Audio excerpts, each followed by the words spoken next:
প্ৰথমেই কৈছোঁ যে পাকিস্তানক বিশ্বাস কৰাটো আটাইতকৈ ডাঙৰ ভুল। কালি যেহেতু আন্তঃৰাষ্ট্ৰীয় প্ৰেক্ষাপটত নিজৰ এটা চৰিত্ৰ দেখুৱালে আৰু তাৰপিছতেই চিজ ফায়াৰ ঘোষণাত সন্মত হ'ল আৰু তাৰপিছতে 2 ঘণ্টাৰ পৰা 2.5 ঘণ্টা সময় যোৱাৰ পিছতেই পুনৰ যুদ্ধবিৰতি উলংঘা কৰিলে আৰু নিজৰ চৰিত্ৰ দেখুৱালে আৰু তাৰপিছতে সীমাৰ সিপাৰৰ পৰা পুনৰ আক্ৰমণ আৰম্ভ কৰিলে কেইবাখনো জিলাত। জম্মু কাশ্মীৰত দেখিবলৈ পালে, ৰাজস্থানৰ দেখিবলৈ পোৱা গৈছে। তাৰ পৰিপ্ৰেক্ষিতত ৰাজস্থানৰ জয়ছালমীৰৰ পৰা আমি দেখুৱাইছোঁ কেমেৰা পাৰ্চন জিতু বৰুৱাই। ইয়াত ওৰে নিশা ব্লেক আউটত থাকিলে, অৰ্থাৎ ওৰে নিশা এই চহৰখন, অতি ব্যস্ত চহৰখন অন্ধকাৰৰ মাজত থাকিলে আৰু প্ৰতিজন লোক ঘৰৰ ভিতৰত থাকিবলৈ বাধ্য হ'ল।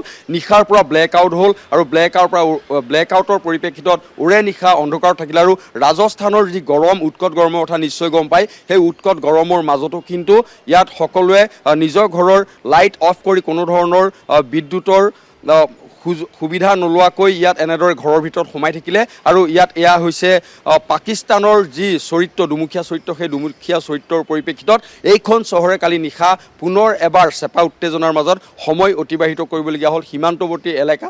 গতিকে এই জয়ছালমীৰৰ এই পৰিৱেশৰ কালি নিশাৰ এক বেলেগ ধৰণৰ এটা অভিজ্ঞতা আছিলে। ব্লেক আউট মানে কি সেয়া ইয়াত থাকিলে গম পোৱা যায়। য'ত বৰ্ডাৰ এৰিয়া হয় সেই বৰ্ডাৰ এৰিয়াত গম পোৱা যায় ব্লেক আউট কেনেদৰে হয় আৰু কেনেদৰে প্ৰতিজন লোক সচেতন হৈ থাকে আৰু অনবৰতে যি বায়ুসেনা বাহিনীৰ ইয়াত ঘাটি আছে সেই ঘাটিৰ পৰা প্ৰায় 5 মিনিটতকৈ অধিক সময় কালি চাইৰেন বাজিছিলে। আমি ইয়াৰ পৰা সম্প্ৰচাৰ কৰিছিলোঁ। মুঠৰ ওপৰত নিশা কালি যথেষ্ট আকৌ চেপা উত্তেজনাৰ মাজত গ'ল, কাৰণ দুমুখীয়া পাকিস্তানৰ যি চৰিত্ৰ দেখিবলৈ পাইছে। আৰু এতিয়াও কেমেৰা যিটোৱে দেখুৱাব ইয়াত অৰ্ধসামৰিক বাহিনীৰ গাড়ী, আৰক্ষীৰ গাড়ী ইয়াত আছে।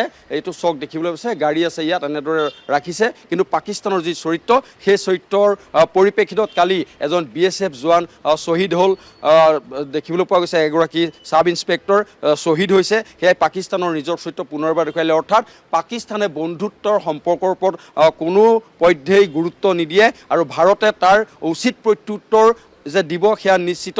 কিন্তু আন্তঃৰাষ্ট্ৰীয় প্ৰেক্ষাপটত ভাৰত কেনে এক সহনশীল ৰাষ্ট্ৰ সেয়া দেখুৱাবৰ কাৰণে যথেষ্ট চেষ্টা কৰিছিলে আৰু তাৰ পৰিপ্ৰেক্ষিতত অৱশেষত চিজ ফায়াৰ বুলিও ঘোষণা কৰিলে। কিন্তু তাৰ পিছতেই পাকিস্তানে পুনৰ এবাৰ চৰিত্ৰ দেখুৱাইলে যে পাকিস্তান সদায় এখন শত্ৰু ৰাষ্ট্ৰ, য'ত সন্ত্ৰাসবাদৰ যজ্ঞ হয়, সন্ত্ৰাসবাদক তেওঁলোকে আচল ধৰ্ম বুলি ভাবে পাকিস্তানে। গতিকে সন্ত্ৰাসবাদৰ বুকুচাত উঠা পাকিস্তানে পুনৰবাৰ চৰিত্ৰ দেখুৱাইলে, যাৰ পৰিপ্ৰেক্ষিতত সীমা যুদ্ধবিৰতি উলংঘাত দেখিবলৈ পোৱা গ'ল। এতিয়া পুৱাৰ ভাগত কিছু ঠাণ্ডা হৈ আছে, পৰিৱেশ শান্ত হৈ আছে, কিন্তু আজি দিনটোৰ গতিবিধি কি হয় সেয়াও গম পোৱা যাব।